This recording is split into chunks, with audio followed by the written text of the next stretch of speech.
Bonjour, aujourd'hui nous révisons les démonstratifs. Alors, tout d'abord les adjectifs démonstratifs, ce, cette et c'est. Alors, bureau, masculin singulier, donc ce, classe, féminin singulier, donc cette, étudiant, masculin singulier, mais une voyelle, donc cette, université, féminin singulier, 7, pas de changement. Et enfin, rue, féminin pluriel, CES, C, et professeur, masculin pluriel, C. Voilà, ça ce sont nos adjectifs démonstratifs. Ce cours se réunit dans cette salle. On a bien le démonstratif, ou encore cet enfant est sympa, ces artistes sont assez connus. Alors, la fonction des adjectifs démonstratifs, comme tout adjectif, il accompagne le nom, et démonstratif, il insiste sur celui-là, il le montre. D'accord ? Alors maintenant, les pronoms démonstratifs. Alors, pour les pronoms, toujours un pronom, c'est quelque chose qui remplace un nom ou un groupe nominal. Alors, pourquoi ? Pour éviter la répétition, pour simplifier.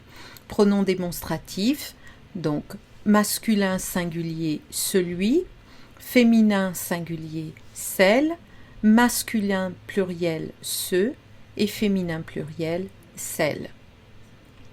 Voilà, alors des exemples, on va les utiliser avec si ou la en fonction de la proximité. Celui-ci est plus sage que celui-là. Je connais ses sœurs et je trouve celle-ci plus sympa que celle-là. Ce chapeau, je l'ai apporté de Dieppe. Celui-là, je l'ai apporté de Chakidiki. Fonction de celui-ci, celui-là, comme on l'a dit, la comparaison, la proximité. Voilà. Maintenant, on peut utiliser ces pronoms démonstratifs avec de. Voilà. Les jeunes d'aujourd'hui quittent la maison plus tard que. Au lieu de répéter les jeunes d'il y a 30 ans, on va dire plutôt que ceux d'il y a 30 ans. La copine de ton frère est plus amusante que celle de ton frère aîné. Autrement dit, que la copine de. Voilà, les cours de UCSC sont meilleurs que ceux de Berkeley. Les cours de français en tout cas. Alors oui, ça permet la comparaison et ça évite la répétition.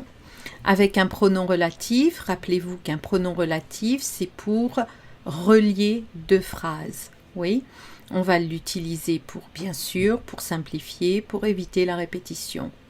Mon nouveau colocataire paye le loyer plus régulièrement que le colocataire qui a déménagé. D'accord ? Que celui qui a déménagé. Mes cousins de Montpellier sont ceux que j'ai vus le week-end dernier. Sont les cousins que j'ai vus le week-end dernier.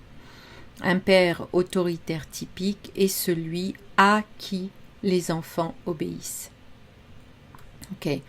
Alors, ensuite, regardons ce petit mot, ce ou c'est apostrophe, qui va s'utiliser essentiellement avec être. Alors, c'est la fille, pour montrer, pour mettre en relief, pour insister. Ce sont des étudiants pour les professions. Ils sont étudiants, ce sont des étudiants. Vous vous rappelez, on avait vu ça il y a longtemps. Avec un pronom relatif, nous ignorons ce qui te tracasse. Je sais ce dont tu veux me parler, tu fais ce que tu veux. Alors, pourquoi on met ce? En anglais, on a simplement what, you do what you want, but we are not very specific about that, what it is, we don't know.